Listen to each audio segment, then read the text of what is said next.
அனைவருக்கும் வணக்கம். இந்த வீடியோல என்ன பார்க்க போறோம் அப்படின்னா மயங்களின் சொற்கள் பார்ட் 4 வந்து பார்க்க போறோம்.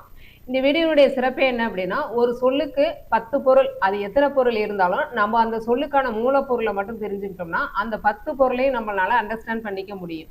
அதுதான் வந்து இந்த வீடியோனுடைய சிறப்பே. ஓகே, ஃபர்ஸ்ட் வந்து அண்ணல், அதாவது தன்னகரத்துக்கான அண்ணல் அப்படின்னு வந்தது அப்படின்னா இதுக்கு வந்து நமக்கு ஒரு 11 பொருள் இருக்கு. இந்த 11 பொருளுக்கு சிம்பிளா அதுக்கான அண்ணல் அப்படின்னா அதுக்கான மூலப்பொருள் என்ன அப்படின்னா மேன்மை அப்படிங்கிறத மட்டும் நீங்க மைண்ட்ல வச்சுக்கோங்க. அண்ணல்னா மேன்மை. இப்ப மேன்மைனா அது பெருமை, பெருமையுடையவர், பெருமையில் சிறந்தவர், அடிகள், தலைமை, தலைவன், தமையன், அரசன் எல்லாமே வந்து ஒரு மேன்மையான இடத்தில் உள்ளவங்க தான். கடவுள், முல்லை நில தலைவன், புத்தன் எல்லாமே மேன்மையான ஒரு இடத்தில் உள்ளவங்க தான். அப்ப அண்ணல்னாவே மேன்மை. இந்த அண்ணல் அப்படிங்கிறது வெப்பம். வெப்பம்னு பார்த்தீங்க அப்படின்னா அனல்னா நெருப்பு, அது வந்து வெப்பம்.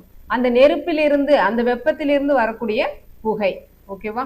அப்போ வந்து இந்த அண்ணல்ங்கிறது மேன்மை, இது அண்ணல்ங்கிறது வெப்பம். ஓகே, அடுத்தது பாருங்க, அன்னார் அப்படின்னா உங்களுக்கு பகைவர், தமையர். இப்போ இதுக்கான மூலப்பொருள் என்ன அப்படின்னா உறவு மற்றும் எதிர்நிலை. அதாவது உறவுனா தமையர் வந்து உறவு, எதிர்நிலையில பகைவர். அப்ப அன்னார்னாவே அதற்கான மூலப்பொருள் உறவு மற்றும் எதிர்நிலை. அடுத்தது இந்த அன்னாருங்கிறது இயற்கை நார். இயற்கை நார்னா கல்நார். ஓகேவா? அடுத்தது அண்மை. அண்மைனா அருகாமை, அதான் வந்து அருகில், பக்கத்தில்.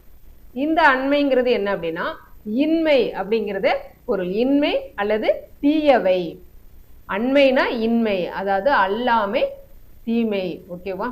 அப்போ வந்து உங்களுக்கு இந்த ஒரு 3 நிமிஷத்துல உங்களுக்கு 3 மயங்கலி சொற்கள் வந்து எவ்வளவு சிம்பிளா வந்து நம்ம பார்த்துருக்கோம்.